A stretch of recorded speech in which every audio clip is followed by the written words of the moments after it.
Hoje nós vamos começar um capítulo novo, capítulo 7. Só um parêntese, eu já deixei, hoje eu já carreguei esse capítulo, tá no Teams, tá?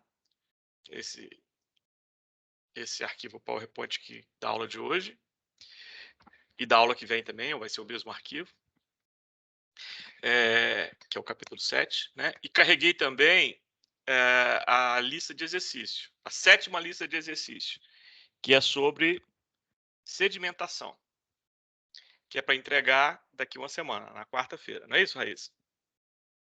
Isso, professor. Hoje tem a entrega da lista 6, né? Hoje tem a entrega da lista 6, semana que vem da lista 7. Isso, São três exercícios só, sabe? Tá, pessoal? Sim, Raíssa, o que você estava falando? fica para o dia 2, então. Isso, quarta-feira que vem. E lembrando que a nossa prova, a última prova, né, quando termina o curso, é no dia 11, né? 11 de junho, uma sexta-feira, tá bom? Que vai cair, né, do assunto que caiu na última prova para frente. Professor, Oi. só aproveitando que o senhor está fazendo esses comunicados, teve um pessoal que veio me perguntar a respeito da última prova. Por exemplo, eu fiz a memória de cálculo, meus cálculos estão mais ou menos ok, mas eu marquei a alternativa errada. Aí, o pessoal está querendo saber como que Eu vai vou olhar, ficar. eu vou olhar, eu vou olhar essas memórias de cálculo. No resultado final eu vou considerar isso, tá? Ah, beleza. Pode falar para o pessoal. Alguns já me mostraram, né? E outros não, mas eu vou olhar para todo mundo, Ok. tá bom? E eles vieram perguntar também a respeito das notas, que as notas é uma soma, né, da média das provas, mais a média das listas, correto? Eu não me lembro o que a gente concordou. Deixa eu dar uma olhada aqui, só um minutinho, para te responder. Vou fazer a mesma coisa que eu fiz no semestre passado. Deixa eu ver o que eu fiz no semestre passado. Já respondo para você e para os alunos estarem ouvindo, né? Isso. Deixa eu ver aqui.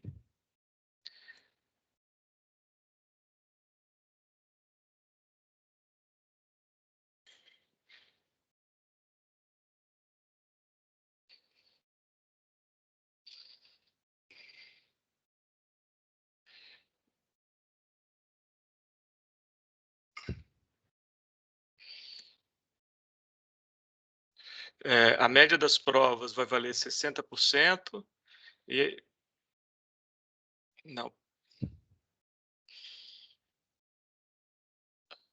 E a média das listas 40%. Ok? Beleza, professor. Era Obrigada. isso, né? Era isso mesmo.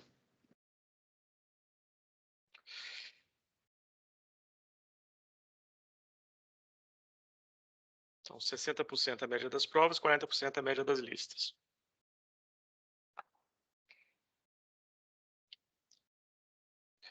Então, vamos lá. Capítulo 7.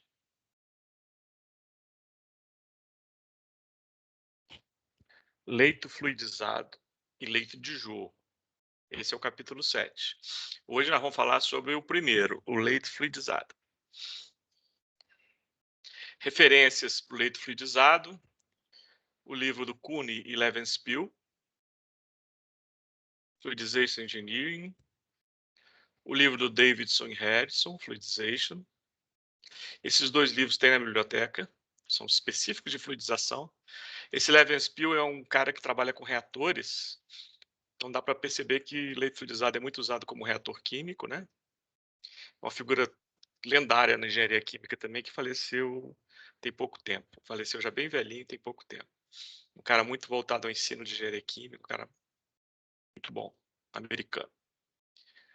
O Angelino, que é um francês.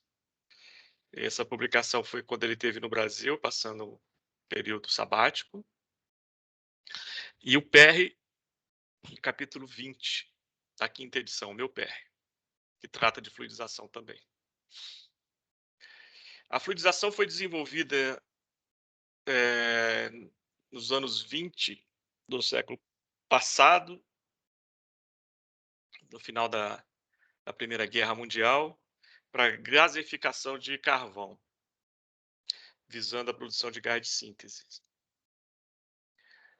Já que a questão de energia, né, com a guerra ficou muito candente, com a evolução industrial também.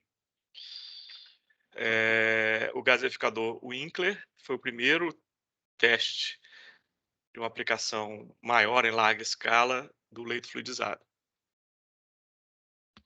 que foi mais ou menos nessa época aqui. O que é um leito fluidizado? O que é uma fluidização? O leito fluidizado é um equipamento bastante simples. Olha, ele consiste de uma coluna cilíndrica com a base cônica, aonde você entra um fluido. Se você entrar com fluido diretamente aqui na base cônica, vai formar um canal preferencial aqui no centro, né, devido à própria geometria da entrada. Para que isso não ocorra, existe um distribuidor de fluido.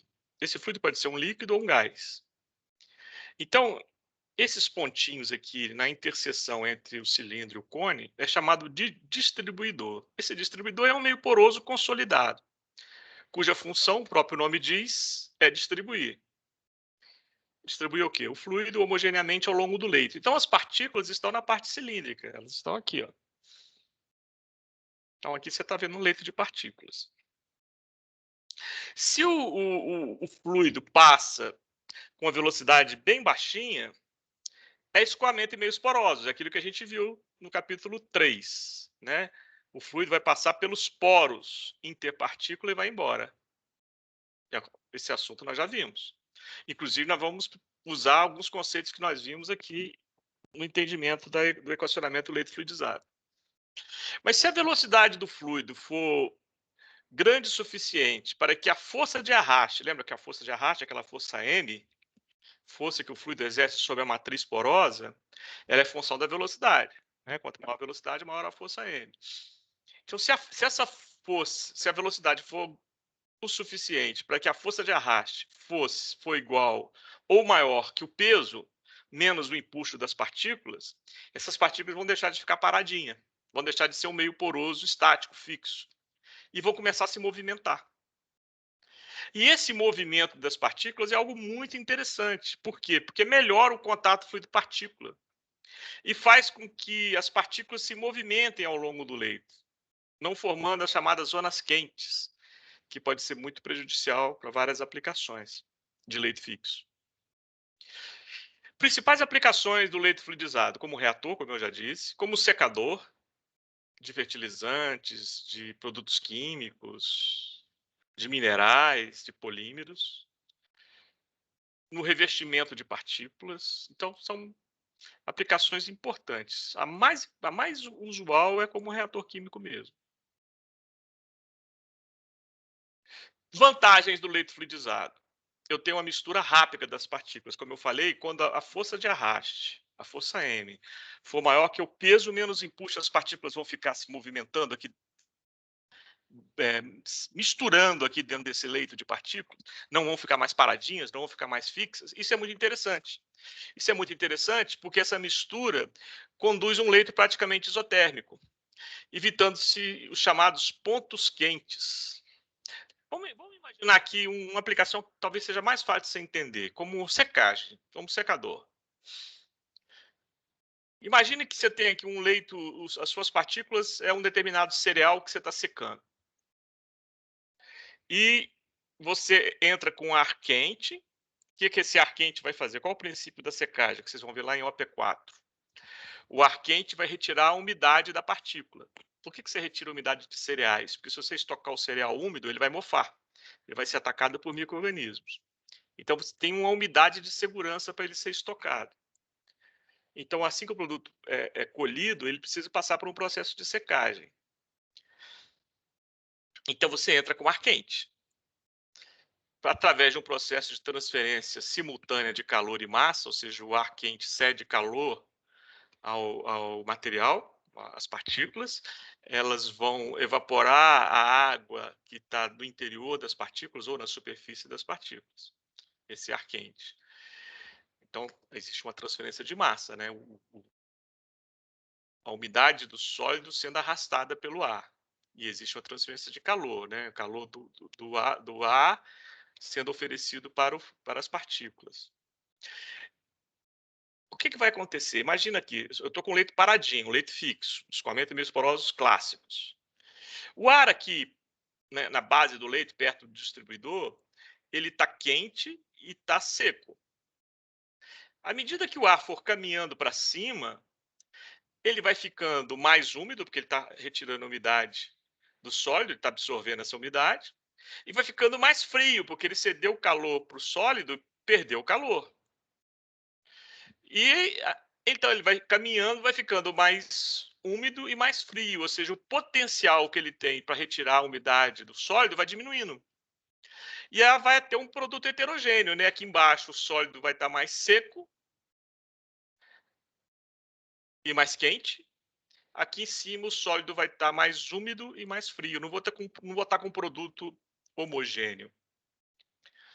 Né? Esse é um problema, a heterogeneidade. Mas no leite fluidizado isso não acontece. Por quê? Porque o sólido ele não fica paradinho aqui. O sólido está aqui em cima, ele vai para o lado, ele vai para o outro, ele vai para cima, ele vai para baixo. Ele está constantemente sendo misturado. E aí eu não tenho mais esses pontos quentes, eu não tenho mais esse produto heterogêneo. Eu tenho um produto mais homogêneo no final. Isso é uma grande vantagem. O contato fluido-partícula é melhor porque o leito fica mais expandido, ele não vai ficar fixo, paradinho, ele vai se expandir, a porosidade vai aumentar, então o contato do fluido com a partícula melhora, ele fica mais ou menos no entorno de todas as partículas ficam suspensas, elas não ficam grudadas umas nas outras mais. Então, existe uma superfície de contato maior e coeficiente de transferência de calor e massa maior. Baixo custo de operação e instalação, um equipamento muito simples, não tem parte móvel, uma coluna cilíndrica com a base cônica. E o leite fluidizado, você consegue fazer operações em grandes escalas, você consegue ter leites fluidizados pequenininhos ou leites fluidizados muito grandes. Os reatores químicos da indústria petroquímica que usam leite fluidizado são reatores muito grandes. Então, são vantagens muito importantes que fazem com que esse equipamento seja muito utilizado. Desvantagem, abrasão, porque esse sólido vai estar constantemente em movimento, batendo na parede. Mas a mais importante não é a abrasão, a desvantagem mais importante é essa aqui, ó. Nem todo material fluidiza bem. Você olha todas as vantagens que eu falei, toda a dinâmica das partículas que eu contei para você, você pode imaginar, então vou usar leite fluidizado para tudo. Não, não pode. Por que não pode? Porque nem todo material fluidiza bem, nós vamos ver isso. Então existe uma faixa de material que você pode fluidizar, outras você não pode mais. E nós, como engenheiro químico, a gente tem que identificar que materiais é suscetível à fluidização. Os materiais que aglomeram não fluidizam bem. Os materiais que pulverizam, com o movimento, eles se quebram e mudam as suas propriedades, não fluidizam bem. E existem materiais, por causa das suas propriedades de tamanho e densidade, não fluidizam bem. Nós vamos ver isso daqui a pouco. Então, muitas vantagens fantásticas e uma desvantagem muito importante, que é essa segunda aqui, que vai fazer com que o leite fluidizado seja realmente muito usado, pero não para todo mundo, né? Para alguns. Flamenguista não serve. Só alguns produtos mais nobres, vascaínos. Então vamos lá. Esse slide aqui é uma homenagem que eu fiz ao meu mestre, professor Giulio Massarani. Essa letra é dele. Esse aqui é um material manuscrito que ele me enviou uma vez. E eu resolvi xerocar e guardar. E projetei aqui. Fiz uma transparência dele para vocês. Essa é a letra do velho e bom professor Massarani. Então, olha só. Fluidização. O que está acontecendo quando eu estou caminhando da esquerda, daqui, para a direita, para cá? Eu estou aumentando a velocidade do fluido que está subindo. fluido que está subindo aqui, que está entrando aqui. O que é esse tracejadozinho aqui? É o distribuidor, aquele meio poroso que fica na interface entre a entrada do leito e o leito de partículas, cuja função é distribuir o fluido para ele não ter um canal preferencial, ele passar homogeneamente ao longo de todo o leito. De novo, o que está acontecendo quando eu estou caminhando da esquerda para a direita? Eu estou aumentando a velocidade do fluido que está subindo. Esse fluido pode ser um líquido, eu marquei aqui como L líquido, ou um gás, eu marquei aqui como, eu não, Massarani, marcou aqui como G, um gás. Então, olha só, vazões menores que essa, para cá, antes, o leito estava fixo, estava parado. O fluido passava pelos poros interpartículas, pelos interstícios. Quando a vazão, a velocidade, ou, consequentemente, a força de arraste do fluido sobre o leito de partículas é suficiente, o que seria suficiente para fluidizar? A força de arraste é igual ao peso menos empuxo ou maior. As partículas começam a se movimentar. Ela deixa de ficar depositada umas sobre as outras e começa a se movimentar. O leito se expande e começa a chamada fluidização incipiente. Vou caminhar aqui com líquido, fluido líquido. Então, saí daqui da fluidização incipiente. O que aconteceu quando eu saí daqui e vim para cá? Aumentei a velocidade de entrada. Olha, percebe que o leito se expandiu, a altura do leito aumentou? O que aconteceu? O leito ficou mais expandido porque o fluido está com a velocidade maior, portanto, está com a força de arraste maior. Então, levantou mais as partículas para cima. Se eu aumentar mais a vazão, ele vai levantar mais as partículas para cima e, consequentemente, a porosidade aqui do leito vai ficando cada vez maior. O volume de espaços vazios ficando cada vez maior. Se eu aumentar mais ainda, ao arraste das partículas. Essa não é uma condição operacional, né? Então, vou operar daqui para nessas outras aqui. Mas em todas as condições, seja nessas duas, há uma fluidização homogênea. O leito está mais expandido, mas está misturando homogeneamente conforme um típico leito fluidizado. Isso acontece no... Marquinhos, Oi, pode falar. isso só serve para particulado que não tem uma distribuição desigual de Não, granulométrica? pode ser. A Porque você não distribuição ia de... ter, por exemplo, velocidades terminais diferentes da partícula, então, por exemplo, as maiores iam ficar embaixo, alguma coisa assim, Não, porque tem mistura. mistura. Elas estão em constante mistura. Você pode trabalhar com partículas de tamanho diferente no leito fluidizado. Só que, nós vamos ver daqui a pouquinho, Rafael, tamanhos diferentes desde que seja numa faixa de tamanho que fluidiza. Não é qualquer Entendi. tamanho, não é qualquer tamanho. É uma faixa estreita. E são partículas finas. Você não vai trabalhar com Ah, partículas grosseiras. Partículas grosseiras não fluidizam bem, tá? Mas não precisa ser perfeito. igual. Pode ser diferente. As velocidades terminais são diferentes, elas vão estar movimentando, mas vão estar sendo constantemente misturadas no leito. Quando o fluido é um gás, acontece algo um pouco diferente. Eu tenho a fluidização e, de repente, se eu começar a aumentar a vazão, ó, passei para cá, aumentei a vazão. Começa a formar bolhas de gás. Tá vendo? Essas bolinhas aqui, ó, isso é gás, bolinha de gás, não é partícula. Se eu aumentar mais a vazão, o tamanho dessas bolhas aumenta. E se você olhar uma imagem de uma fluidização desse tipo aqui, com bolhas, chamada fluidização heterogênea, essa, onde não tem bolhas, né, onde tem só uma expansão do leito, ela se comporta homogeneamente, é chamado fluidização homogênea. Se você olhar isso aqui, fica parecendo um líquido em ebulição, não fica parecendo um sólido, devido ao movimento dessas bolhas junto com as partículas. Se eu aumentar mais ainda a vazão, a bolha fica tão grande que ela fica do tamanho do leito e forma quase que um movimento tipo pistão. As partículas vão pulando pistonadamente para cima. Isso é chamado slugging. E se aumentar mais a vazão, tem um arraste. Então, onde que é bom trabalhar? É bom trabalhar aqui, ó, ou aqui. Ou seja, é bom trabalhar em condições de fluidização homogênea, porque essas vantagens que você tem no leito fluidizado são potencializadas. Aqui não é legal trabalhar. Aqui, muito ruim de trabalhar. Então, aqui a gente pode escolher as condições para fluidizar legal. Eu tenho que saber quando começa essa borbulhamento aqui, né? Bolhas pequenas você até suporta, bolhas maiores já começa a ter problema. Fluidização homogênea é o ideal. Aqui, aquela da letra do Massarani, aqui já é uma figura de um livro, ó, que eu falei para vocês, ó. Leito fixo. O leito está paradinho. As partículas estão se depositando umas nas outras.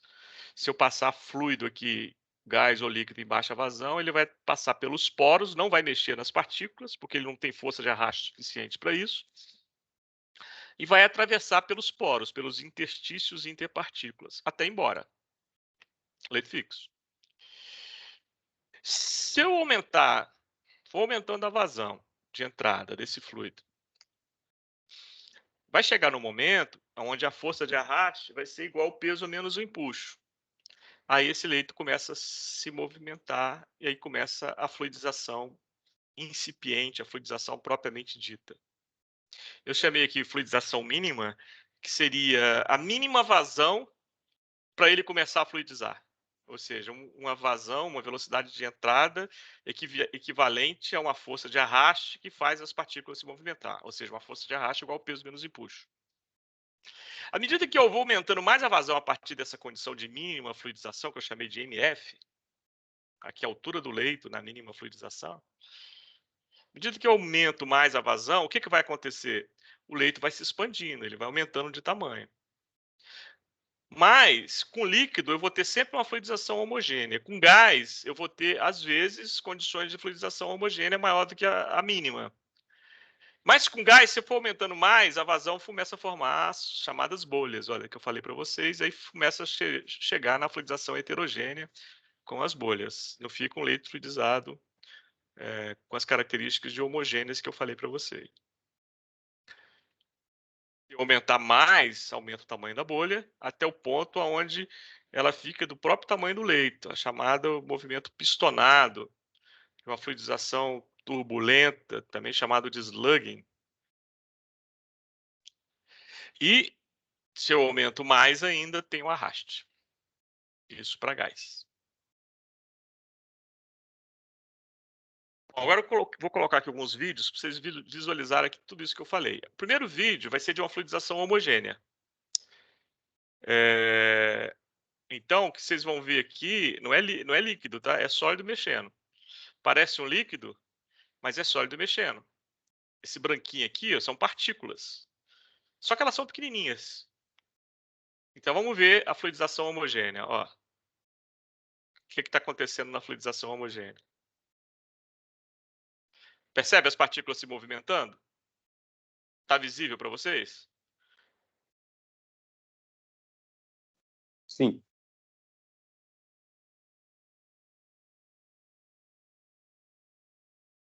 Travou aqui, vou colocar de novo. Isso acontece por causa que o vídeo é pesado.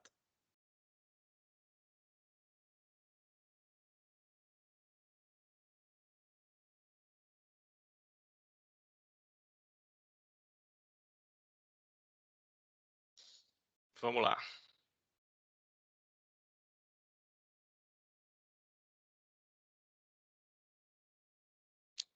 Visualizaram as partículas? Viu como que elas se movimentam com alta velocidade?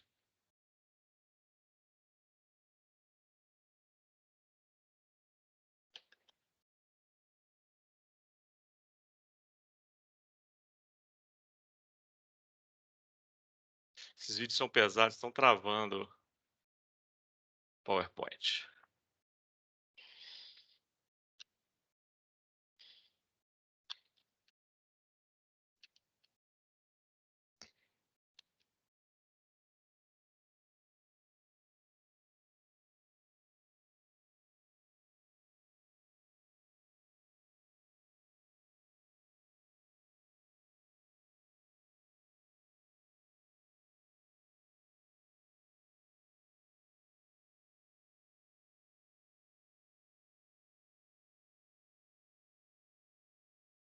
Então, vimos a fluidização homogênea.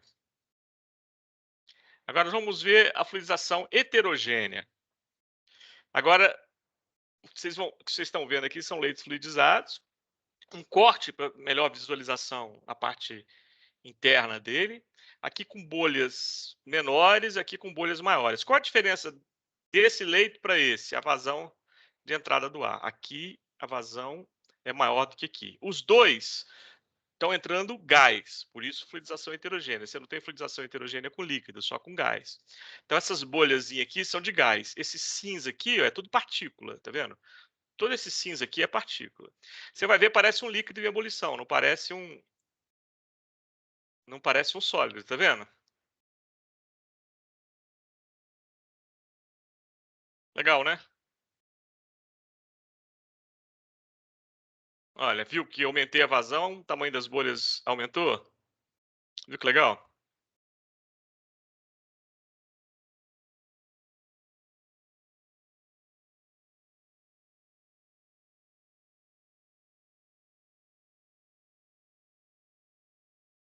Mas, Marquinhos, aqui é o Igor. Tem uma dúvida.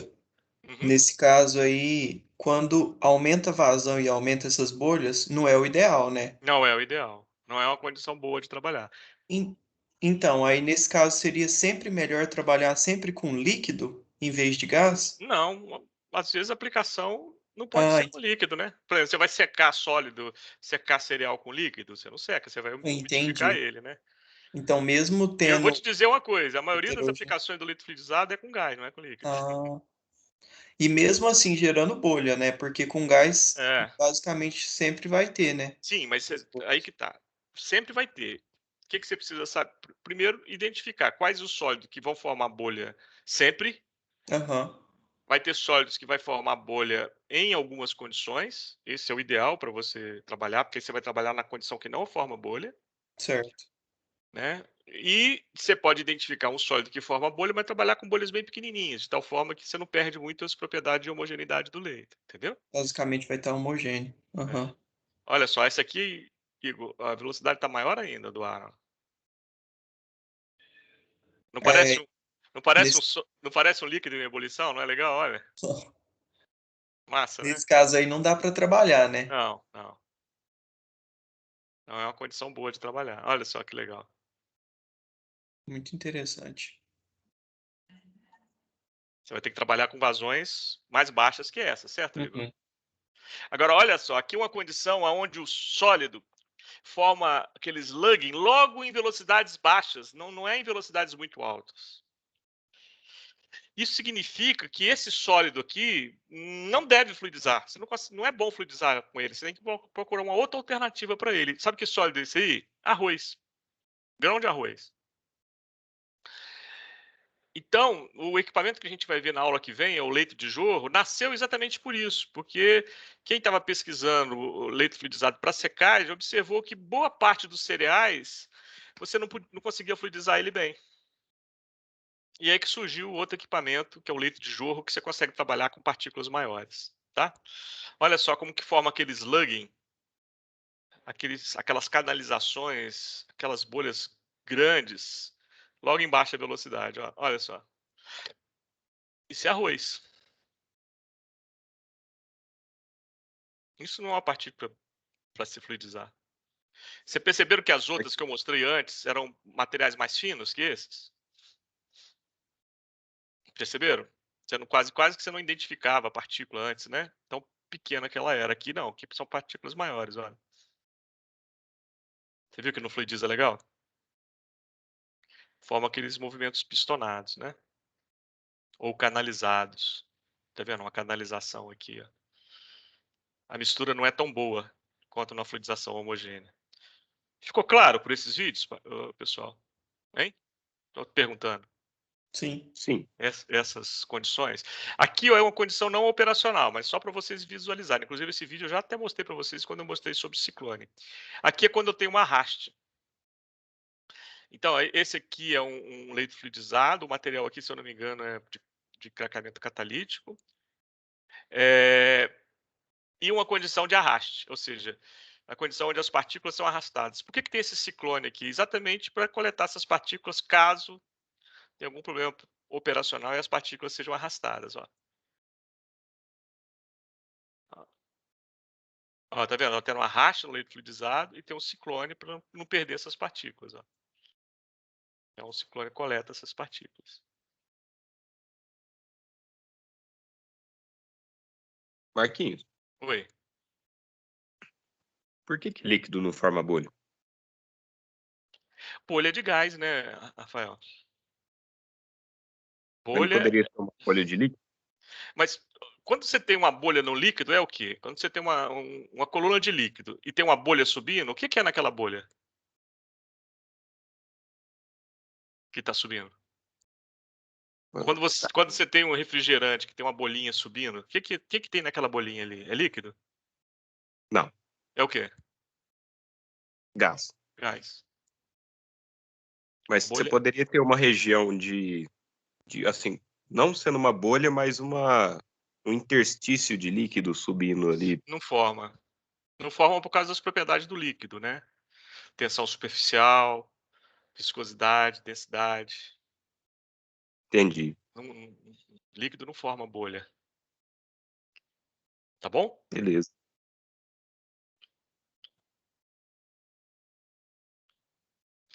Pessoal, um cara chamado Geldart, o leite fluidizado, quando ele foi descoberto e usado com sucesso no final da Primeira Guerra, virou uma febre, né? Todo mundo queria mexer com leite fluidizado, porque, imagina, comparado com leite fixo. Um reator de leite fixo e um reator de leite fluidizado. Imagina a eficiência do processo com leite fluidizado. Aumentou assustadoramente. Todo mundo falou assim, não, vamos fluidizar tudo. E aí que surgiu a visualização desses problemas, que nem tudo fluidiza. A gente pode querer, mas nem tudo fluidiza. E aí foi observado que a formação dessas bolhas, desses sluggings e dos movimentos pistonados, e foi constatado que nem todo material fluidiza. Aí começou a levantar, né? Ah, esse material você pode fluidizar, esse você não pode. Esse você pode, esse você não pode. Começou a ter esse tipo de publicação. Aí um cara chamado Guelda falou, não, vamos sistematizar isso, para não precisar ser tentativa e erro. Vamos tentar descobrir características de fluidização com materiais diferentes para a gente identificar um material que nunca foi fluidizado e saber se vai fluidizar ou não. Aí ele montou o chamado diagrama de Geldart, ou classificação de Geldart, que é usado até hoje. Você não pode mexer com fluidização sem passar por esse diagrama. Ele que vai te contar se você pode fluidizar ou não. Então ele observou que as características desse fluido, basicamente, que afetam a fluidização, são densidade dele, desse sólido. As características desse sólido que afetam a fluidização são a densidade dele e o tamanho. Então, as partículas que melhor fluidizaram, que formam aquela fluidização homogênea com gás, mesmo acima da velocidade mínima de fluidização, é as partículas desse grupo A aqui, ó. Ele chamou esse grupo A de fluidização com aeração. Ó, grupo A, ó, aí tem aqui a densidade, tá vendo? Das partículas. A densidade da partícula e a densidade do fluido. Mas imagina que o fluido é um gás, onde tem os problemas lá da heterogeneidade, a densidade do fluido é muito baixa, né? Se for líquido, não. Então, aí gás é praticamente a densidade da partícula. Então, olha só, partículas de densidade aqui entre 1 e 2, tá vendo? Ó? E ó, partículas da ordem de 0,1 milímetros, né? Nessa região aqui, ó, são partículas que fluidizam muito bem. Esse grupo B aqui, um dos principais materiais que estão nesse grupo aqui é a areia. Só para você ter uma ideia do tamanho dessas partículas, né? Ó, e densidade. A densidade da areia é 2,5. Esse grupo B aqui fluidiza.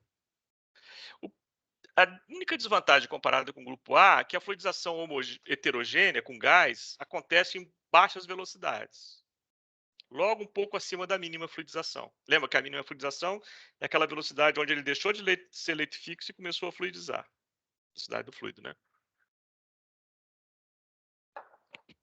Esse grupo D aqui, ó, são as partículas, essa que a gente mostrou agora há pouco aqui, ó. Essas aqui, ó, partículas grandes. Logo em baixas velocidades formam essa canalização, esse slugging, esse movimento pistonado. São partículas que não são boas para fluidização, partículas grandes, olha. Partículas maiores que muito maiores que 1 milímetro, 2 milímetros, não fluidiza legal. Isso aqui não é uma boa. E densidade maior também, né? Essas partículas também muito fininhas, vou te falar aqui um exemplo de partícula que estão aqui nessa região aqui, ó. Vocês já viram cimento de construção civil? Já viram? Já Sim. pegaram o cimento na mão? Aqui, ó. É dessa Já. ordem de tamanho aqui, ó. Aquele pozinho muito fininho que você põe na mão, você não consegue ver uma partícula, o seu olho não consegue diferenciar uma partícula da outra, de tão fina que ela é, né? Na ordem de micrômetros. Outro exemplo, talco de neném. Talquinho de neném, é isso aqui, ó. Essas partículas também não fluidizam bem. Elas formam tipo blocos, e quando se for ar que passar, quando o ar passar, ele vai levar essas partículas, não individualmente, vai levar o bloco da partícula. Ele sobe e puf, estoura. E forma aqueles movimentos de slugging, né? As partículas não se movimentam individualmente, se movimentam em bloco. Então o efeito de mistura não existe. As vantagens do leito fluidizado não existe aqui. Então, ó, C e D, esquece. Essas partículas maiores que 1 milímetro, em torno de 2 milímetros para cima, ou muito pequenas, na ordem de micrômetros, muito pequenas, não são boas para fluidizar. As melhores partículas para fluidizar é grupo A e grupo B também você pode fluidizar. Aí, ó, aqui algumas características desses grupos, dessa classificação de Geldert. Ó. Característica mais relevante, ó, grupo C, material coesível, igual eu te falei, ele movimenta em bloco. Grupo A, ideal para fluidização. Exibe uma faixa de fluidização não borbulhante, mesmo acima da velocidade de mínima fluidização com degás. O grupo B começa a borbulhar logo próximo à mínima fluidização. Você não tem um range operacional muito grande. E o grupo D, sólidos grossos, não fluidiza. Exemplo de partículas, ó. Farinha de trigo é outra que eu esqueci. Eu falei de talco de neném, mas farinha de trigo é outra. Ó. Farinha de trigo, cimento, é o grupo C. Partículas de craqueamento catalítico, aquela imagenzinha que eu botei lá do ciclone, grupo A. Areia da construção civil, grupo B. Ó, cascalho, grão de café, grão de soja, tudo grupo D. Ó. São partículas que você não deve fluidizar elas. Você tem que tentar um leito de Joule, que é o equipamento que nós vamos ver na próxima aula. Ó, expansão do leito. Aqui o leito não se expande porque no grupo C, por quê? Porque as partículas elas não se movimentam individualmente, elas se movimentam em bloco. Então ele sobe em bloco. Não há um aumento da porosidade. Então uma pequena expansão do leito. No grupo A é onde você tem a maior expansão do leito, porque você tem mais fluidização homogênea. No grupo B é o intermediário, uma expansão moderada. No grupo D é baixa. Não é adequada para fluidização. Propriedade das bolhas. No grupo C não forma bolha, é porque ele sobe em bloco. No grupo A, que é a melhor para fluidização, as bolhas acontecem, elas quebram, coalescem e tem um tamanho máximo. Elas não chegam a ter aquele slugging no grupo A. Elas têm bolhas, mas não tem aquele slugging. O grupo B não. O grupo B ela vai aumentando de tamanho, e pode chegar no slugging se for velocidade muito alta. Então, no grupo B você tem que trabalhar com velocidade mais baixa. E no grupo D também. Mistura. Onde você tem a maior mistura? No A. Onde você tem as piores? No C e no D. E o B é o intermediário. Tudo bem, pessoal? Ficou clara essa classificação nos vídeos que a gente viu? Tá claro? Tranquilo, tranquilo. Uhum. Então vamos lá. Isso aqui é chamada curva característica de uma fluidização. O que seria a curva característica? Imagina um experimento onde eu estou com leito fluidizado. Estou entrando com o meu fluido aqui, né? E estou medindo a queda de pressão. Então eu tenho um ponto de pressão aqui na entrada do leito, o outro está aberto para a atmosfera, né? Se eu tiver um tubo em U, ou um manômetro entre esses dois pontos, manômetro de Bourbon. E eu vou medindo a pressão para cada vazão que eu colocar. Eu tenho uma vazão baixa, está na minha fluidização. Não, eu tenho uma vazão baixa, vamos começar aqui. Eu tenho uma vazão baixa, está no leito fixo, eu meço a pressão. Aumenta a vazão baixa, ainda está no leito fixo, eu medi a pressão. Aumento mais a vazão, mas ainda está no leito fixo, eu meço a pressão. Né? Se eu estou aumentando a vazão, a pressão vai aumentando. Aí vou chegar no leito fluidizado. Tem uma vazão do fluido, meço a pressão. Expandir o leito, tem uma vazão do fluido, meço a pressão. E vou medindo e ver o que acontece com esse comportamento. Vai acontecer isso aqui, ó. Olha, vamos setinha para cima, tá vendo? Eu estou aumentando a vazão. Estou começando com a velocidade. Isso aqui é velocidade superficial em metros por segundo, se eu não me engano. Ó, daqui para cá, estou aumentando a velocidade de entrada. Setinha para cima, aumentando. Então aqui, ó, estou aumentando a velocidade. Setinha para baixo, eu estou diminuindo a velocidade. Então eu chego na velocidade grande do fluido, depois vou diminuindo, tá? Cada bolinha dessa é um ponto experimental. É uma vazão medida num medidor de vazão, um manômetro, um rotâmetro, uma placa de orifício, e uma pressão medida num manômetro. Ó, esse aqui é um ponto experimental, esse aqui é outro, esse aqui é outro. Observa o seguinte, no início da fluidização, com vazões baixas, desculpa, a relação entre a vazão e a queda de pressão é uma relação linear, tá vendo? A queda de pressão aumenta linearmente com a vazão. Por que isso está acontecendo? Porque eu estou num leito fixo. Eu estou no escoamento e meios porosos. As partículas estão paradas aqui. Em todos esses pontos aqui, ó, marcados, as partículas ainda não começaram a se movimentar. Elas estão paradinhas. Então, qual a equação que rege o escoamento desse fluido através desse meio poroso? A equação de escoamento e meios porosos. Como fluidização a gente viu que é para partícula pequena, vimos isso lá no diagrama de Geldert, o Reynolds é baixo. É região de Darcy, escoamento darciano. Então, a equação que rege essa relação é a equação de Darcy. ΔP sobre L é igual a μ sobre K vezes Q. K, permeabilidade, Q, velocidade superficial, ΔP, L, o comprimento do leito. Né? Então, olha só, ΔP contra Q é uma reta, cuja inclinação é μ, L sobre K. Por isso, deu reta. Aí, o que aconteceu aqui, olha?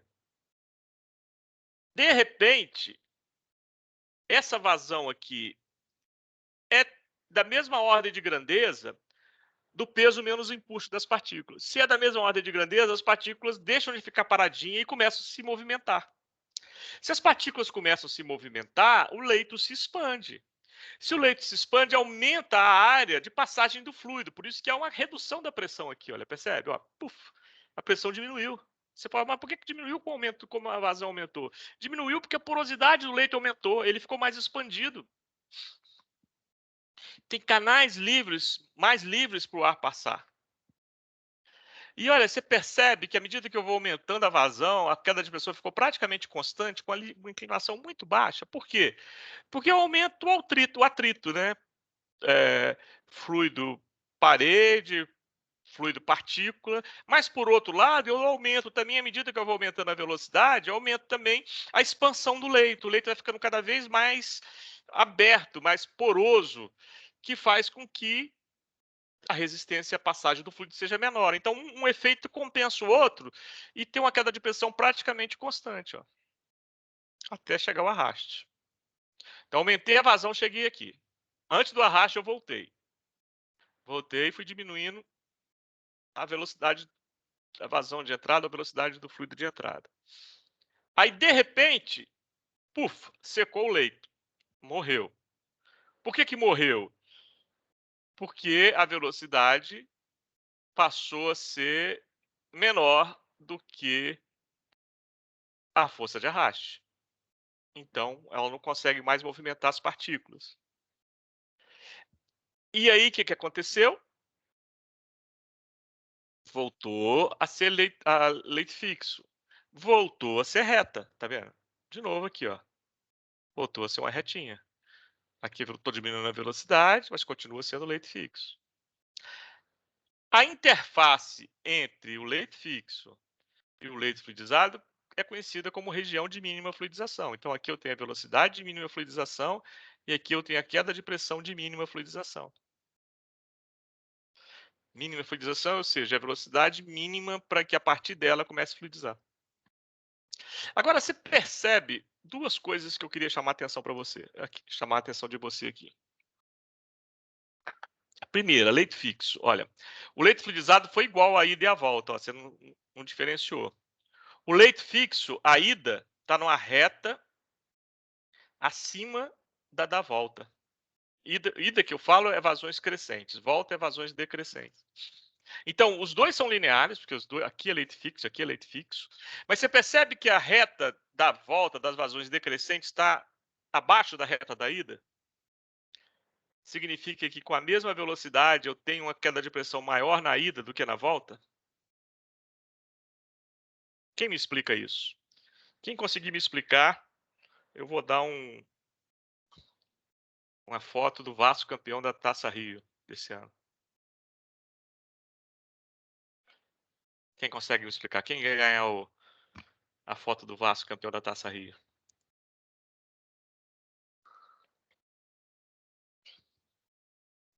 Quem consegue me explicar por que essas retas aqui são diferentes e essa aqui é igual?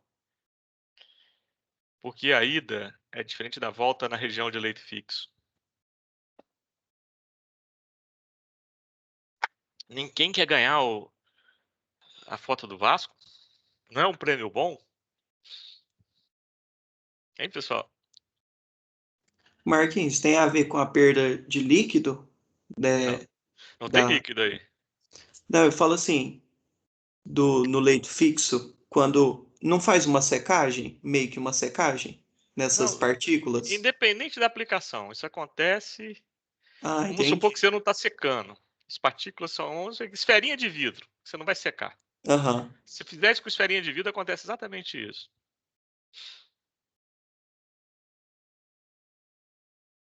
Tem a ver com a porosidade aumentando abruptamente quando você começa a fluidização e quando você volta, ela meio que vai continuamente até assentar. É quase isso, o Rafael. Imagina o seguinte, olha. Vamos imaginar que esses dados que eu coloquei aqui é uma prática de leque. Porque viu? Você tem uma prática de leque que é de fluidização. Quer fazer isso aí? Imagina que não estamos em pandemia. Você pode ir para o laboratório, tomara que isso aconteça em breve. E você fez uma prática. Aí aconteceu. Você fez a ida, fez a volta, tá? Aí o leite fluidizado ficou paradinho lá. A próxima prática vai ser só no próximo semestre, com a outra turma. Vocês são de que turma? Qual o número? A maioria de vocês, pelo menos? Qual é o número da turma de vocês, da maioria?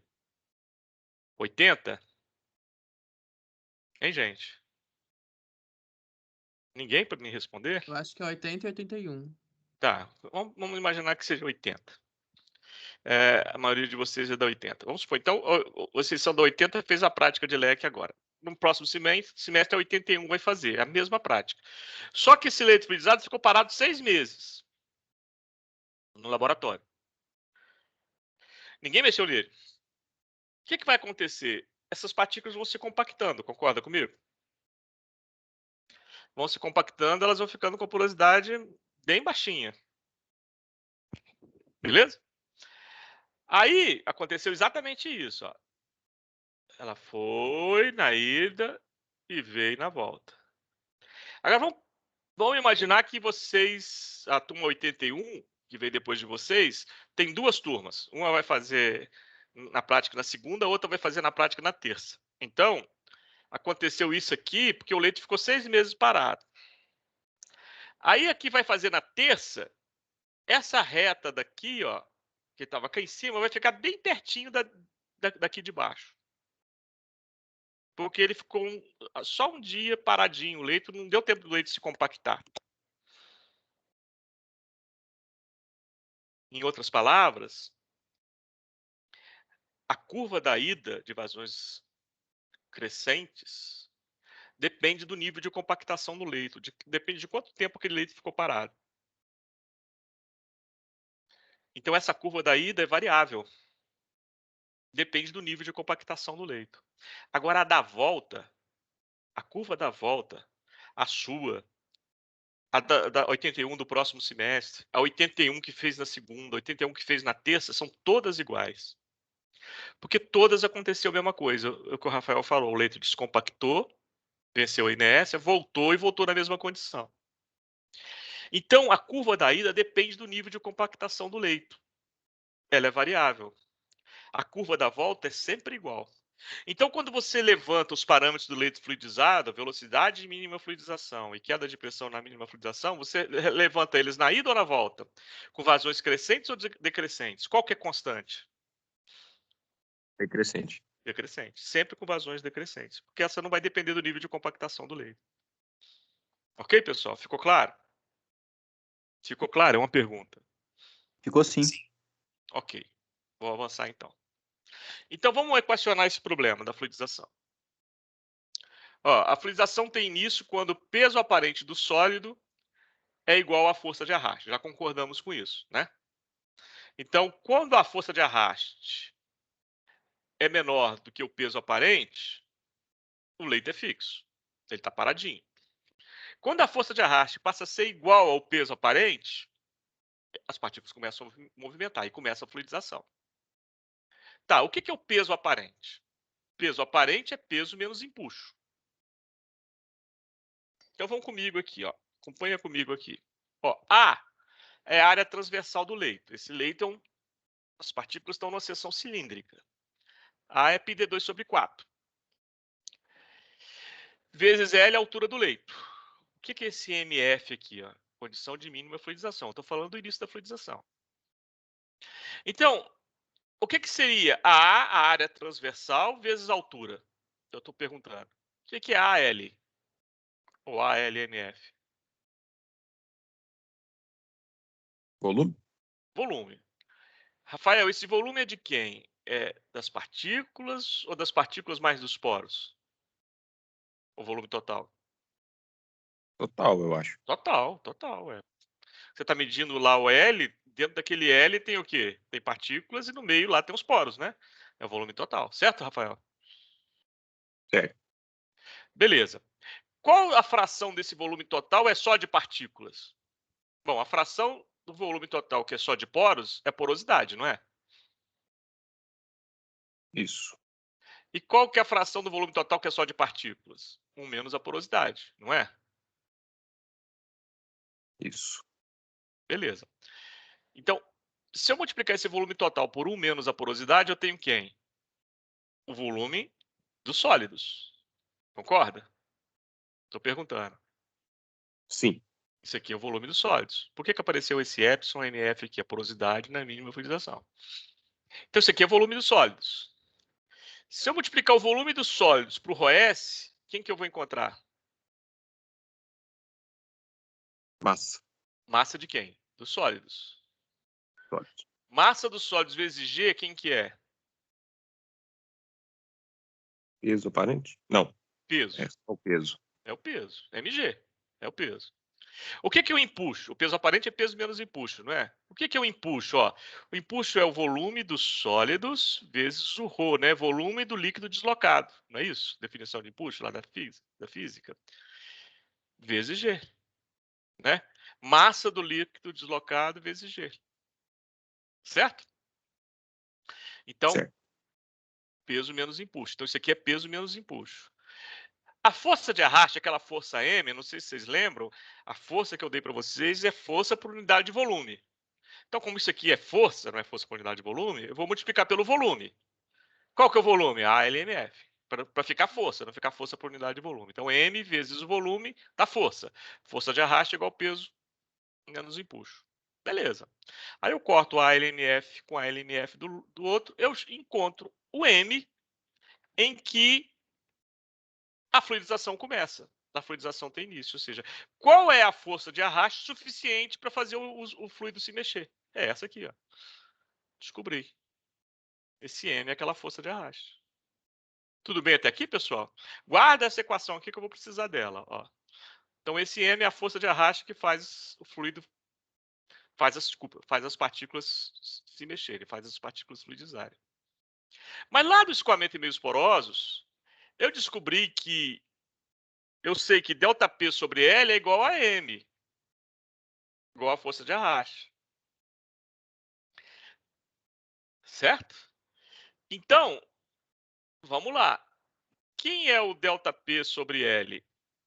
É o M. E quem é o M? Está aqui. Então, ó, vê que eu botei MF, ou seja, na condição de mínima fluidização. Então, ΔP sobre L é igual a isso aqui. Multipliquei o L para cá, ele apareceu aqui. Ó, isso aqui vezes L.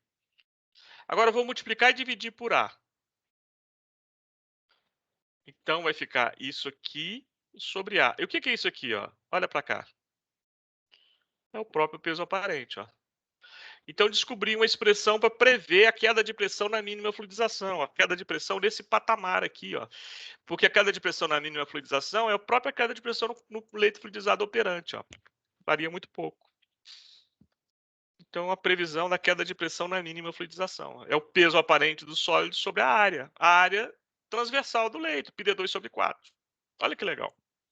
E mais legal ainda, se eu estou com a fluidização, não sei se foi o Igor ou o Hugo que perguntou líquido e gás. Foi o Igor ou o Hugo? Acho que foi eu falando Eu quem? Eu, Eu Igor. quem? Igor, foi o Igor. Então lá, Igor, eu te falei para você que a maioria da fluidização acontece com gás, né? A maioria das aplicações é com gás, né? Isso, e eu achei Olha que era. só, é com gás. E se é com gás, o ρS é muito maior do que ρ. Faz sentido eu falar em puxo quando o fluido é um gás? Nós estamos aqui, nós somos uma partícula e estamos no meio de um gás, o ar. Faz sentido eu falar que tem um impulso levando a gente para cima? Não. Faz? Não, né?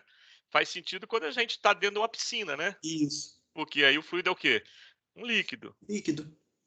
Por que isso? Porque o ρ do gás é muito menor do que o nosso ρ, o ρ da partícula, que somos nós, nesse exemplo. Certo? Então, já o ρ do líquido não é tão menor assim. Por isso que tem um impulso quando eu estou na piscina. Então, quando o fluido é um gás, quando a fluidização acontece com gás, o ρS é muito maior do que ρ. ρS menos ρ vira próprio ρS. E o peso aparente vira o próprio peso, porque o impulso é desprezível. Então, olha só que legal. Se ρS menos ρ é o próprio ρ, isso aqui vira peso. Peso é o quê? mg sobre A. mg sobre A. Peso aparente vira peso. Então, para prever o patamar aqui de queda de pressão, é só saber a massa das partículas. Olha, simples, olha, que legal. Tudo isso equacionando o problema. Tranquilo, pessoal, até aqui? Tranquilo. Sim. Então, vamos lá, vamos continuar. Agora, olha, por que eu estou fazendo isso? Eu quero equacionar, eu quero obter para vocês equações para prever essa condição de interface aqui. Ó.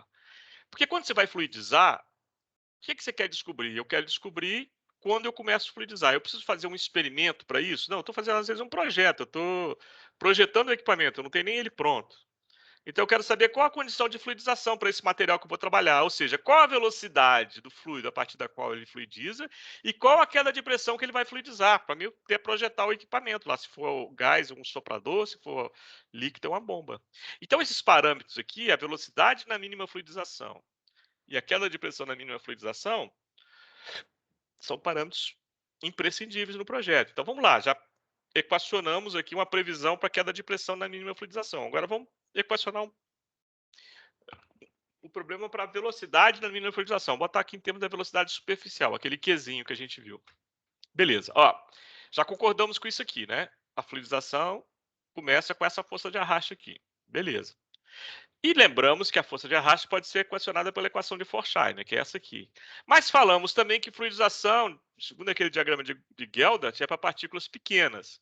Se as partículas são pequenas, o Reynolds é muito pequeno, equação de Darcy. Então, lembrando então que eu chego nessa expressão, ΔP sobre L é μ sobre K, Q, que é velocidade superficial, que é vazão sobre área. Veja, por que eu estou botando sempre MF? Né? Porque eu estou na condição de mínima fluidização. O parâmetro que eu quero identificar é a velocidade na condição de mínima fluidização. Beleza. Então, aqui eu tenho uma permeabilidade aqui nessa equação. Essa permeabilidade, eu tenho uma equação para prever ela, que é a equação de Cosen-Kármán. Veja que eu botei a porosidade na equação também, na condição de mínima fluidização, porque eu estou com a permeabilidade na condição de mínima fluidização. Né? Então, eu posso substituir, olha, a equação de Cosen-Kármán aqui, isso aqui é o QMF, e posso explicitar o QMF, né? Sabendo que isso aqui é igual o M, né? E o M é isso aqui, ó. Então, isso aqui é igual μ sobre KQ. Ó, M, a fluidização começa, é igual a μ sobre KQ.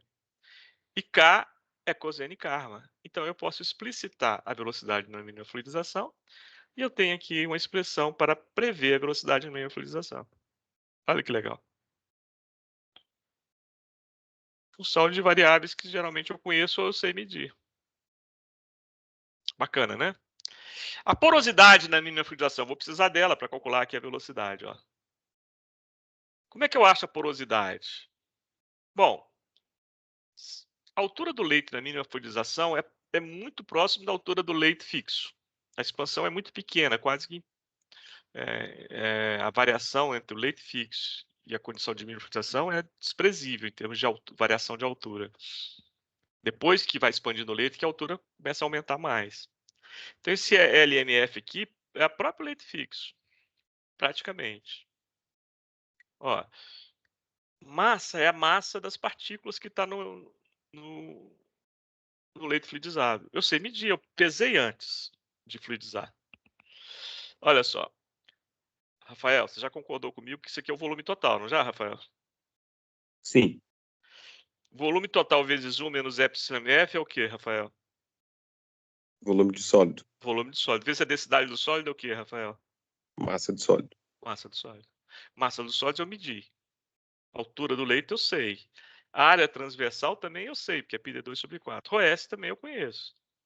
Então, olha, eu consigo prever, explicitando o εmf aqui, a porosidade na mínima fluidização. Olha que legal. Então, aprendemos a calcular as principais variáveis no leito fluidizado. ΔP, MF, QMF e εmf. Alguma dúvida até aqui, pessoal? Tranquilo? Tranquilo? Tranquilo. Posso avançar? Pode sim. Então, eu não falei de uma prática de leque? Eu vou botar o resultado de uma prática de leque aqui. Isso aqui é uma prática de leque real, uma prática com dados reais. Isso aqui não é imaginado, não, é real.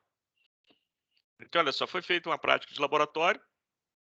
Qual o objetivo da prática de laboratório? Só para a gente, em vez de começar a olhar resultado, para a gente imaginar o objetivo. A prática do laboratório é exatamente testar quão boas são essas equações de previsão da velocidade de mínima fluidização e da queda de pressão de mínima fluidização. Então, eu vou obter experimentalmente o ΔPMF e o QMF e vou comparar os valores que eu obtive experimentalmente com os valores de previsão para essas equações que eu deduzi para vocês aqui. Beleza? Esse é o objetivo da prática. Com dados reais. Isso aqui são os dados reais. Eu pergunto para vocês, esses pontinhos aqui foram obtidos em vazões crescentes ou decrescentes do ar? De entrada. Decrescente. Por que decrescente, Rafael? Por causa do efeito da compactação. Porque a volta é sempre igual. A ida depende do nível de compactação do leito. Então, sempre os parâmetros da fluidização eu vou medir em vazões decrescentes. Eu expando o leito e depois vou diminuindo a vazão. Tá bom? Que leito é esse? Ó, partículas de esfera de vidro. Só que o Cabra, um flamenguista que montou isso aqui, vacilou.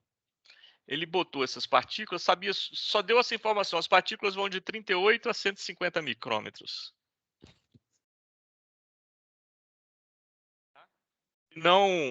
Ele não deu a distribuição granulométrica dessas partículas. Então, imagina, as partículas estão lá e você não quer retirar elas de lá, vai dar um trabalhão danado para você medir a distribuição granulométrica. Elas já estão lá dentro. Então, você só sabe a faixa de tamanho.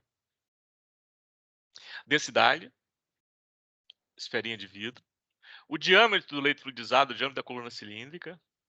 A massa de partículas que está lá dentro, estão 267 gramas. Essa massa aqui, né? 267 gramas. A altura do leito na mínima fluidização, que é o próprio leito fixo, praticamente, 26 centímetros.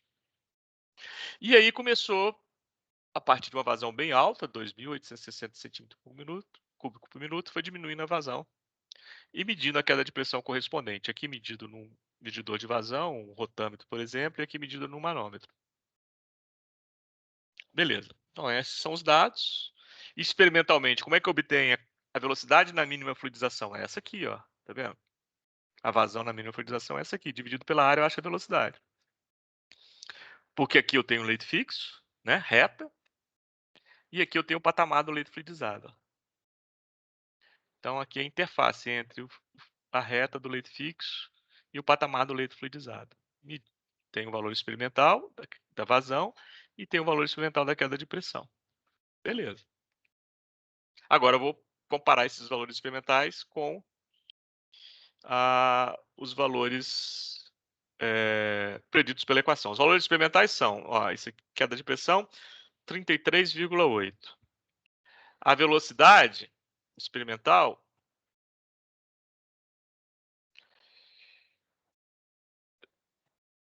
é 0,58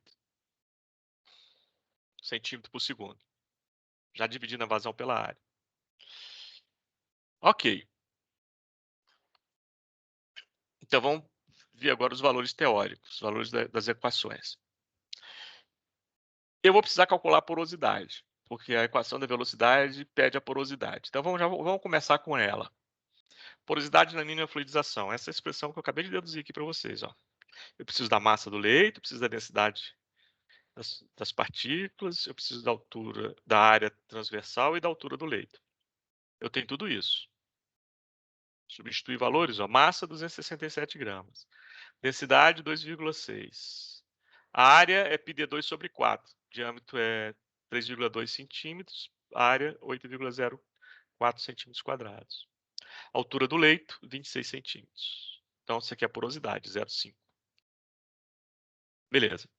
Queda de pressão na mínima fluidização. É um gás, portanto, Igor, se é um gás, a queda de pressão é o peso. Né? O peso aparente é o peso, dividido pela área. Então, o peso, quem é o peso? Massa das partículas, 267 gramas, vezes G, dividido pela área. Usei tudo no CGS, achei, então, a unidade de pressão no CGS, Dina por centímetro quadrado. Passo para centímetro d'água, 32,2 centímetros d'água. Qual o valor experimental? 33,8, olha. Predisse muito bem o valor da queda de pressão. Beleza? Vamos para a velocidade agora. Velocidade experimental é essa aqui. Equação para velocidade. Deduzi para vocês. É essa aqui, ó. Né? Essa que eu deduzi para vocês. Lembra, esse 36 beta veio da equação de Kozenik-Karman. É 180 para a partícula esférica e 150 para a partícula não esférica. As minhas partículas são esféricas, né? Então é 150. A porosidade eu achei. A esfericidade é 1. O tamanho. Ixi, eu não tenho tamanho. Porque o flamenguista que botou as partículas no leito fluidizado só me disse a faixa. Mas eu já aprendi lá no início de OP1 que eu não posso fazer uma média aritmética daqui, senão o Marquinhos me corta o pescoço. Eu tenho que calcular o diâmetro médio de salto, eu preciso da distribuição granulométrica. Será que eu vou ter que tirar essas partículas do leito, fazer uma análise granulométrica? Não precisa. Estou falando em leque, mas imagina que você está numa indústria. Você está na indústria, tem um equipamento gigante lá, que é um leito fluidizado. E você chegou lá como engenheiro químico recém-contratado. E os caras que eram antes de você, nenhum era engenheiro químico. não sabia operações unitárias. E você está com as partículas lá que você não tem a mínima ideia da distribuição de tamanho delas. E você precisa prever essa equação, a velocidade de mínima fluidização. Como é que eu acho o diâmetro médio de Salter sem fazer distribuição granulométrica? É possível, com os dados de fluidização, eu prever isso aqui? É. Vou mostrar para vocês. Densidade eu tenho, viscosidade eu tenho, G eu tenho. Então, o nosso problema para achar o QMF é estimar o dp médio. Como é que a gente vai fazer isso? Dados do leito fixo. Olha só, essa retinha aqui no leito fixo. Qual é a equação que rege essa região do leito aqui? Escoamento e meios porosos, equação de Darcy. Qual que é? Essa aqui, né? ΔP sobre L, mi sobre K, Q. Não é isso? Legal. Então, vamos lá. Ó. Leito fixo, ΔP sobre L, mi sobre K, Q. Qzinho é vazão sobre área. Joia. Aqui está em vazão, né? Por isso que eu deixei vazão sobre área. Legal. O que eu vou fazer? Vou explicitar a permeabilidade aqui, ó. K. Tirei ela daqui. E joguei o ΔP para debaixo do Q. O que sobrou? ML a ΔP sobre Q. Isso é igual a quem? A K. Isso é K. Explicitei K dessa relação. Mas K também é equação de Forchheiner. Essa aqui. Opa, que legal. Eu sei que 36 beta é 180, que são partículas esféricas. Já medi a porosidade. Então, eu posso explicitar o dp médio aqui. Olha, se eu explicitar o dp médio aqui, ó, 36 beta é 180, porosidade eu já medi 0,5, 0,5, jogo isso para cá. Mi eu conheço, L eu conheço, é 26 centímetros, A eu conheço, área transversal. Então, se eu tiver a relação entre ΔP sobre Q, na região de leito fixo, que é onde vale essa equação, eu acho o dp médio. E eu tenho a inclinação dessa reta, a reta de leito fixo. Olha que legal. Tá vendo? Então, na indústria, se você tem um leito, que você não tem a mínima ideia da distribuição de tamanho, mas você tem dados de leito fixo dele, você pode estimar a distribuição de tamanho das suas partículas. Olha que legal. Usando a equação de escoamento em meios porosos junto com a equação de Darcy explicitando a permeabilidade. Ficou claro isso, gente? Uma pergunta. Sim. Ótimo. Então, peguei a inclinação ó, da reta. Isso aqui é essa região expandida. Ó. Peguei a inclinação da reta e achei o dp médio. Aí sim, agora eu posso ir na equação, que eu já tenho tudo que eu preciso, só estava faltando o dp médio, e acho a velocidade no nível de fluidização. Olha só, de novo, previu muito bem o valor experimental. Tudo bem, pessoal? Até aqui? Sim. Então vamos, para terminar esse capítulo e esse assunto, vamos fazer mais um exercício, agora de aplicação. Antes disso, existe uma relação entre a porosidade do leito, lembra que eu falei que à medida que a velocidade é aumentada, o leito vai ficando mais expandido, ou seja, a porosidade vai ficando cada vez maior? Existe uma relação entre a velocidade do leito, desculpa, a porosidade do leito e a velocidade superficial, ou seja, quanto que você expande o leito aumentando a velocidade. É chamada relação de Richardson-Isaac. É claro que vai depender do seu material, e a relação com o material está aqui, na velocidade terminal infinita, velocidade terminal da partícula isolada. E aí, esse N depende da região de Reynolds que você tiver. Então, através dessa relação, dá para você ter uma ideia, uma predição do nível de expansão do seu leito. Então, para terminar, vamos fazer mais um exercício. Agora de aplicação.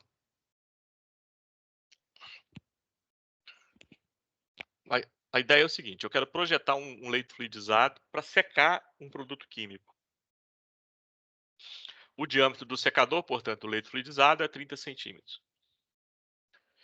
A carga do produto químico que eu tenho lá é 39 quilos. Então, 39 quilos é a massa de sólidos. A densidade desse material é 2,1 grama por centímetro cúbico. As partículas são uniformes, igual a 90 micrômetros. A esfericidade da partícula é 0,8.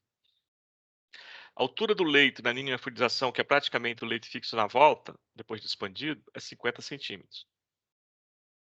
O fluido é um ar, que eu estou secando, né? Então, a alta temperatura, 150 graus Celsius, e uma atmosfera. A viscosidade do ar nessa temperatura é 0,023 centímetros por asa. A densidade, eu falei para vocês que eu não vou dar mais, né? Que vocês podem calcular, né? Eu dei a relação lá de um gás ideal, tá? Pressão atmosférica, PM sobre RT. Então, a gente guardou a densidade a 20 graus Celsius, que é 293 Kelvin. Então, se eu dividir pela temperatura absoluta que eu vou usar, que é 150 mais 273, eu acho a densidade a 150 graus Celsius. Está aqui. Beleza, então esses são os dados que eu dei e que eu calculei. O que eu quero? Bom, vamos lá. Para uma velocidade do ar de 2 vezes a de mínima fluidização. Então, vamos entender isso aqui. A velocidade de mínima fluidização é essa aqui, não é? Aqui que começa a fluidizar. Eu não vou trabalhar nessa condição limite, eu vou trabalhar com uma velocidade um pouco maior. Quanto maior? 2 vezes maior. Ou seja, eu estou aqui no patamar da fluidização. Tá bom? Então, o que eu vou trabalhar é 2 vezes o QMF. Então, para uma velocidade do ar de 2 vezes a da mínima fluidização, determine a queda de pressão na mínima fluidização, ΔPMF.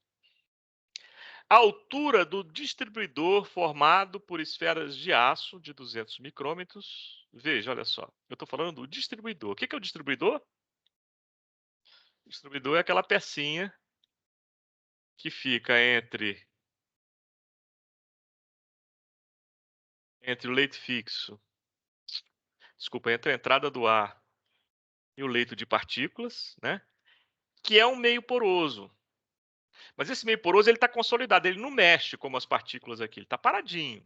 A função dele é não fazer que não forme um canal preferencial aqui no centro, que o ar entre, bata nele e divida o seu fluxo em toda a área do leito, para ter um escoamento aqui homogêneo do fluido ao longo do leito. Não tem um escoamento preferencial no centro. Então, essa é a função do distribuidor. Então, esse tracejadozinho aqui é uma placa porosa. Eu estou dizendo as características dessa placa porosa nesse exercício. Ó. Essa placa porosa ela é formada de esferinhas de aço de 200 micrômetros, ó, diferente das partículas que estão fluidizando. Ó. As partículas que estão fluidizando é de 90 micrômetros. As partículas que estão fluidizando é a esferinha de vidro, aqui é a esferinha de aço. Tal que a queda de pressão através deste, ou seja, através desse distribuidor, é 10% da queda de pressão no leito. Qual leito? Leito fluidizado. Qual a queda de pressão no leito fluidizado? Aquela que eu calculei no item A. E a porosidade, eu botei aqui porosidade D igual a 0,38 para diferenciar da porosidade do leito de partículas. Aqui a porosidade no leito fluidizado é outra, né? Essa aqui é a porosidade nesse meio poroso aqui, constituído de esferinhas de aço, que é o distribuidor, 0,38. E a potência do soprador para operar com esse equipamento. Lembra que potência é vazão vezes queda de pressão. Beleza? Ficou claro o exercício? O que eu estou querendo? Então vamos lá, vamos começar com a queda de pressão na mínima fluidização.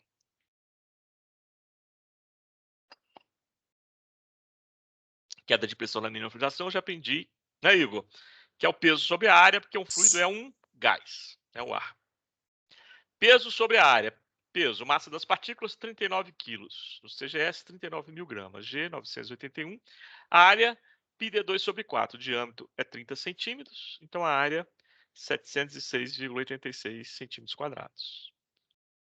Botei tudo no CGS e vou achar a queda de pressão no CGS. Dina por centímetro quadrado. Achei a queda de pressão na condição de mínima fluidização, que é praticamente a queda de pressão no leito inteiro. É esse patamar aqui, ó.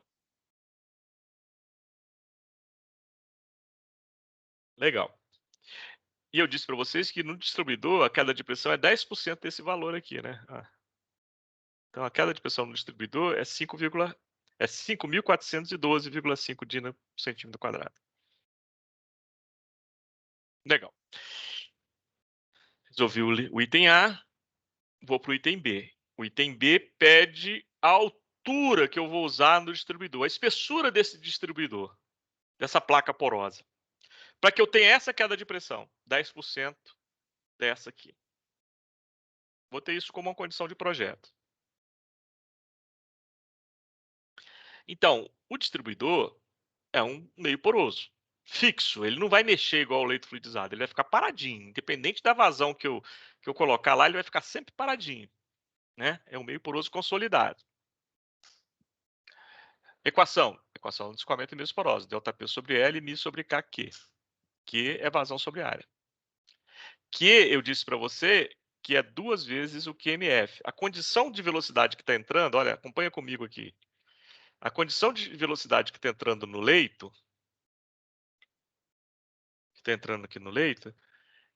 é a velocidade em todo o distribuidor e a velocidade em todo o leito. O que é velocidade? Velocidade superficial. O que é velocidade superficial? É a vazão pela área vazia, né? Então, o Q que passa no distribuidor é o mesmo Q que passa no leito. Qual é o Q que passa no leito? Eu disse para você que é 2 vezes o Q de mínima fluidização. É 2 vezes esse valor aqui. Então, para achar esse Q, eu tenho que achar a condição de mínima fluidização, o Q de mínima fluidização. Já que eu disse que a velocidade do ar é 2 vezes maior que esse valor. Então, para calcular a altura do distribuidor, eu vou ter que achar o Q de mínima fluidização, que é uma característica do leito fluidizado, não do distribuidor. Mas que vai ser o mesmo Q que vai passar pelo distribuidor. Beleza, então tem que calcular o QMF. E eu estou pedindo para você a altura do distribuidor. Então, se eu explicitar a altura do distribuidor aqui nessa equação, vai ficar quem? ΔP. Mas o ΔP eu sei, é 10% desse valor. Né? Mi eu também sei. Eu vou ter que achar o K do distribuidor, mas eu tenho dados para isso. Ó, eu dei para vocês. Porosidade, o tamanho das partículas. E vou ter que achar o Q. Mas Q eu sei que é 2 vezes o QMF. Então vamos lá. O ΔP é 10% da mínima fluidização. Já achei. Então eu vou começar achando o Q. Para achar o Q, eu tenho que achar o QMF. Para achar o QMF, eu preciso da porosidade. Qual porosidade? Cuidado, viu, gente? Você não misturar a partícula do distribuidor com a partícula do leito fluidizado. Eu não estou calculando o Q. Para calcular o Q, eu não preciso do QMF. A porosidade que eu vou achar aqui, eu vou usar aqui na porosidade da mínima fluidização. Então, os dados para achar a porosidade é os dados da fluidização, não os dados do distribuidor. Não é essa porosidade aqui. Ficou claro? Então, vamos lá. Porosidade. Deduzir para vocês uma equação para calcular a porosidade, né? E porosidade é 1 menos a massa dos sólidos, 39 quilos. Densidade 2,1. A área eu calculei 706. Altura do leite 50 centímetros. Então, achei a porosidade na mínima fluidização. O QMF, deduzi essa expressão para vocês. Esse dP aqui não é 200 micrômetros, é o dP das partículas que estão fluidizando, é 90 micrômetros. Então, ó, dP 90 micrômetros, passando para o CGS, 90 vezes 10 é menos 4. Esse fio eu multipliquei aqui, ó. Partícula não esférica, 0,8. O epsilon, 0,475. O ρS é 2,1. O ρ eu calculei. Né? O G é 981. 36 beta, partícula não esférica, 180. O menos epsilon eu calculei. Viscosidade eu dei para vocês. Tem que passar por... Eu dei 100 de poase, passar para poase, 10 é menos 2. Usei tudo no CGS, eu vou achar o QMF no CGS. Portanto, centímetro por segundo. O Q é 2 vezes esse valor. A vazão operacional é 2 vezes a da mínima fluidização. Então, achei 0,526. O Q operacional é 1,053. Legal. Achei esse Q. Então, já sei o Q, já sei o ΔP, tenho o Mi, está faltando o K. Agora, esse K é K de quem? Do distribuidor, não é do meio poroso. Então, os dados que eu vou usar para calcular o K agora é do distribuidor. Tá claro, gente? Beleza. Então, vamos lá. K do distribuidor. Tá. Partículas do distribuidor, 200 micrômetros. Partículas esféricas, Velocidade igual a 1. Porosidade, 0,38. 36 beta, partícula esférica, 150. 1 menos 0,38 ao quadrado. Então, achei o K, a permeabilidade do meio poroso do distribuidor. Essa aqui.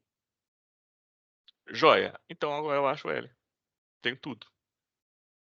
JP, Mi, passando por CGS, Q, né, e o K vai para cima. Tudo no CGS, eu vou achar o tamanho no CGS. Centímetros. 8,5 centímetros. Ficou claro? Alguma Marquinhos, dúvida? Pode falar, Rafael. eu estava pensando o que você encontrou, né, utilizando o leito fluidizado, né? Sim. Por quê? Porque é a nossa condição de processo, né, que a gente precisa dele O que eu disse 2 para vezes. vocês? 2 vezes da mínima fluidização. Certo? Certo. Só que o que está entrando, o que é Q? O que é esse Qzinho, Rafael? Não é velocidade superficial? Sim. O que é velocidade superficial? É a vazão pela área vazia. Qual que é a área vazia? Isso. πd2/4. Então, o que está entrando lá no leito é o mesmo que está passando pelo distribuidor, concorda? Ah, era essa que era a minha dúvida mesmo. Eu sabia, por isso que eu estou te respondendo. Você concorda comigo? Mas o fato dele ter uma porosidade diferente não afetaria isso? Afetaria a velocidade intersticial, lembra? Diferença de velocidade superficial para Ah, sim, intersticial. é Né? A verdade. velocidade lá nos interstícios são diferentes. Mas na superfície é igual, porque a área vazia. E o Qzinho é superficial exatamente para a gente transformou. Lembra, lá no equacionamento a gente transformou intersticial na superficial exatamente para facilitar os nossos problemas tipo esse aqui. Lembra lá na equação do movimento, na equação da continuidade, que eu estava εu, eu transformei εu em Q e falei assim, olha, isso aqui vai facilitar a nossa vida para frente. Aqui dentro tem o U, a velocidade intersticial, aqui dentro tem o epsilon, mas o produto das duas é o Q. E o Q, a gente trabalhar com ele é muito mais fácil do que com o U. Entendeu? Aí, a partir daí, eu equacionei todo o problema no Q e não no U. Lembra disso? Sim, perfeito. E o Q dos dois é igual. Mais alguma dúvida, gente? Posso terminar o problema? Então, o último item pede o quê? A potência do soprador. Potência é o quê? Vazão vezes queda de pressão. A queda de pressão total é qual? Imagine, despreza a queda de pressão na linha. Né? Porque a gente não nem está vendo a linha aqui. Vamos imaginar que a queda de pressão na linha seja desprezível. Então, a queda de pressão total é o quê? A queda de pressão no leito fluidizado, mais a queda de pressão no distribuidor. A queda de pressão no leito fluidizado é essa aqui. A queda de pressão no distribuidor é 10% dessa aqui, né? 5.412.